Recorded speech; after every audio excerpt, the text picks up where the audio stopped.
Hey gang, and welcome back. Just a reminder, you can now use the promo code MTGMudsta, all caps, at flipsidegaming.com. You'll get 10% off orders over $10 and help with the channel at the same time. This week we have 3 brand new commanders to the channel, piloted by some old friends. Please note, like many other videos, if there's a deck list, it's available in the description section down below. Matt has taken his Seizan, Perverter of Truth deck out and keeps a hand with Magus of the Coffers, 3 Swamps, Thematic Compass, Jet Medallion, and Expedition Map.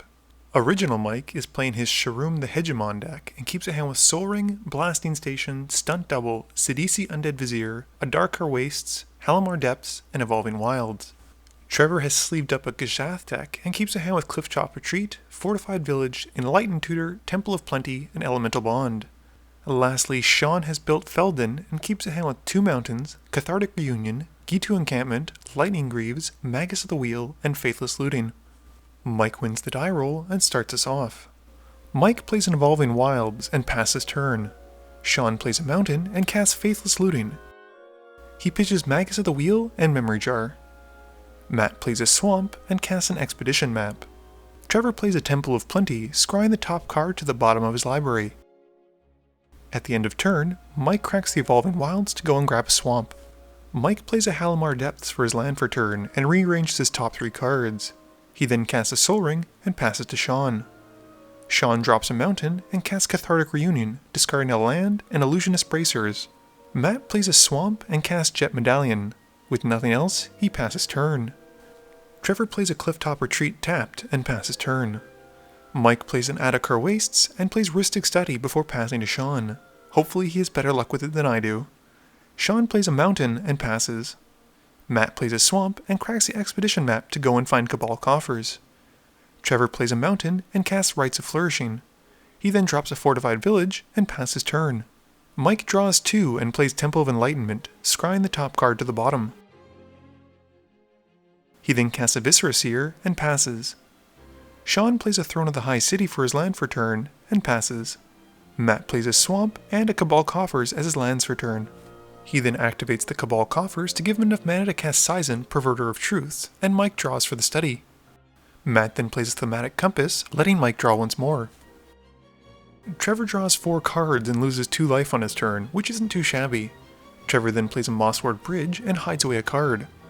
Trevor then casts Elemental Bond, and Mike draws from the Rhystic Study. Mike draws 4 and loses 2.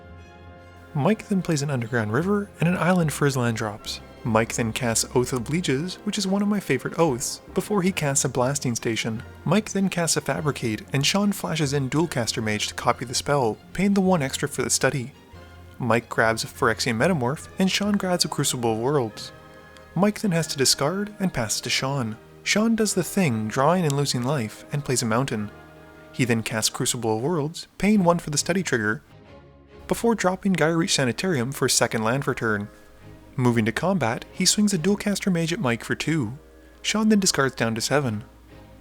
Matt grabs a Swamp with the Oath trigger and loses 2 and draws 4. He plays a Swamp and casts Nevinrial's Disc and uses 1 of the extra mana to pay for the study trigger, before tapping 2 lands and using the last floating mana to activate his compass and find a Swamp.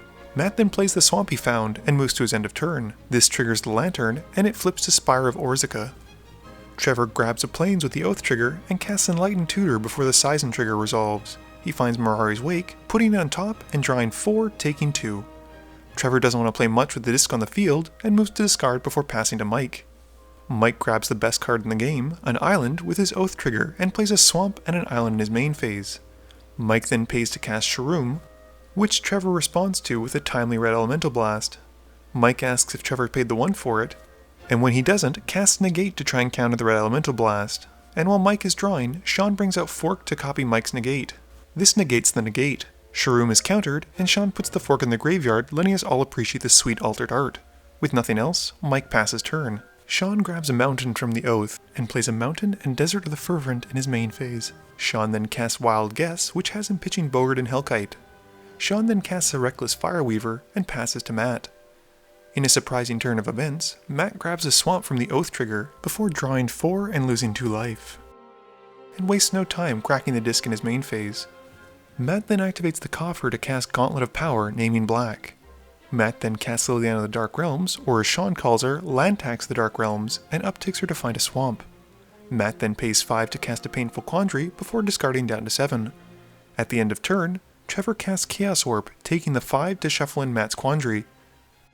Matt reveals a swamp off the top and puts it onto the field as we move to Trevor's turn. Trevor is sad to only draw 1 on his turn, but he does play Mirari's Wake in his main phase. With nothing else, he passes turn. Mike draws for turn and casts Sidisi, Undead Vizier during his main phase, exploiting herself to her own ability. Mike then ramps a bit, casting a Chromatic Lantern, followed by an Orzhov Signet. With nothing else, he passes to Sean. Sean casts a Lightning Greaves in his main phase and brings out Feldon. He then gears up Feldon, and Trevor asks Sean to convince him not to path Feldon in response to the equip. Sean says he'll only activate Feldon to stop Mike from comboing off, and Trevor agrees as Sean passes to Matt. Matt upticks Liliana to find a swamp and plays it for his land for turn. Matt then recasts his commander, Seizan, Perverter of Truths, and follows up by casting a Cryptcast. With Cryptcast and the Gauntlet on the field, Matt only has to tap 3 swamps to pay for Worst Fears, and with the spell on the stack, Sean breaks his promise to Trevor and activates Feldon to bring back an artifact copy of Dualcaster Mage.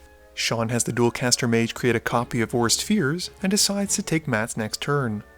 Matt's spell then resolves, and Matt decides to take Trevor's next turn. Matt isn't done though, and he casts a Grey Merchant of Asphodel, whose devotion is 7 as it comes into play. Trevor responds to the Enter the Battlefield trigger by casting Path to Exile on Matt's Cryptcast. Matt grabs a swamp before he drains everyone for 6 life and gains 18. Trevor asks Matt if he's excited to basically play his own deck, and Sean suggests that maybe Trevor could learn something. Ouch. Matt then casts Damnable Pact, dealing 4 to Trevor and forcing him to draw 4 cards to give Matt some action for the next turn. Matt then starts Trevor's turn, drawing 3 and taking 2. Matt plays a Sunpetal Grove for Trevor's land for turn, and is all too happy to cast his buddy, Gishath.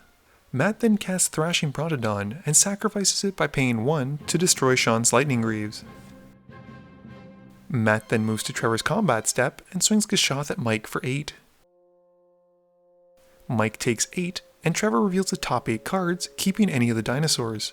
Trevor hits Ripjaw Raptor, Kinjali's Sunwing, Siegehorn Ceratops, and Galta Primal Hunter. And we all agree that 4 out of 8 isn't bad. With nothing else, Matt decides to move to Trevor's end step and discards 2 dinosaurs from Trevor's hand before passing to Mike. Now Mike, as we've all come to know him as Combo Mike, counts up his mana and tries to center his mind. He casts a Disciple of the Vault, who comes into play tapped because of the Kinjali's Sunwing, and moves for his combo. He casts Sharuum the Hegemon, and all hope lies on Sean to have a counter or removal for the Disciple. Unfortunately he doesn't, and Mike is then able to bring the Phyrexian Metamorph back, who copies Sharuum and creates a loop where he's able to bring the 2 creatures back infinitely, and has the Disciple wipe with the table while they die. Game review time. So I'm pretty sure the opinion on how this game ended is going to be pretty polarized, with some of you liking combo and some of you not. I really don't mind combos. They allow for fun interactions between cards that typically would never be played together. For me anyway, it forces the player to be more reactive as opposed to only focusing on what they're trying to do. This might mean players resolve less big flashy spells, but it does allow for more interesting interactions on the stack. Take for instance the turn that Mike tried to resolve Sharuum the first time. Trevor was casting Red Elemental Blast to stop it, and Mike had Negate, and Sean was able to save the day by flashing in Dualcaster Mage to copy the Negate to cancel the Negate. If this were more Battleship style magic, Sean would have been tapped out, and as a result this line of play wouldn't have happened and Mike probably would have comboed off much earlier. I think the game rewarded Mike for basically being patient and waiting it out, as he was able to combo out essentially unhindered. I think the game would have gone very differently had Trevor had an opening 7 and had a bit more of a threatening presence since earlier on. If quick enough, an aggro deck can often outrace a combo deck, and Trevor certainly knows Mike's reputation for building combo decks, so I think he would have definitely been attacking Mike from the get-go. Trevor actually built Gishath after realizing that our current meta seems to be very light on instant speed spot removal. It was funny because after the game we were talking, and he said that he first built the deck as a way to teach everyone a lesson, but it kinda pulled a she's all that on him, and he basically went from hating the deck to loving it in the end. Matt is still tweaking his Seizan Perverter of Truth Group Slug deck, and I'm really glad to see a Group Slug deck that isn't helmed by Nekasar. Unfortunately, I think Seizan backfired a little bit for Matt, as it allowed his opponents to draw a lot more cards, especially when working in tandem with Rites of Flourishing. While his opponents were drawing lots of action, he unfortunately did not get any of his hate cards outside of Painful Quandary, which Trevor was quick to deal with early on. That being said, the deck is still very much a work in progress, and I'm excited to see where Matt takes it. That leads us to Sean's Feldon deck, and it's a mono-red Reanimator deck. I think Sean did a great job of filling up his graveyard full of interesting creatures to bring back with Feldon, but unfortunately I do think there was a slight misplay on his part. I think activating Feldon to bring back the Dualcaster Mage in response to Matt's worst fears might have been a little bit too greedy. Doubly so when you think about the fact that he took Matt's next turn as opposed to Mike's next turn. Had he not even done the Dualcaster Mage, Sean could have actually responded to the Sharuum cast and brought back Bogart and Hellkite to kill the Disciple of the Vault and essentially save the table from the combo. I do realize that hindsight is 20/20, and Sean certainly didn't know what Mike was going to draw into or had in his hand. Please be sure to tune in every Monday and Thursday at 11 AM Eastern Standard Time for a guaranteed new video. You can also follow me on Twitter at MTGMudsta. You can find me on Facebook at facebook.com/MTGMudsta. And lastly, you can check me out when I stream at twitch.tv/MTGMudsta. This video is brought to you in part by support from my Patreons. If you're looking for a way to help out the channel, please be sure to visit my Patreon link below. Thank you all for watching this video, and don't forget, friends are just opponents you haven't eliminated yet.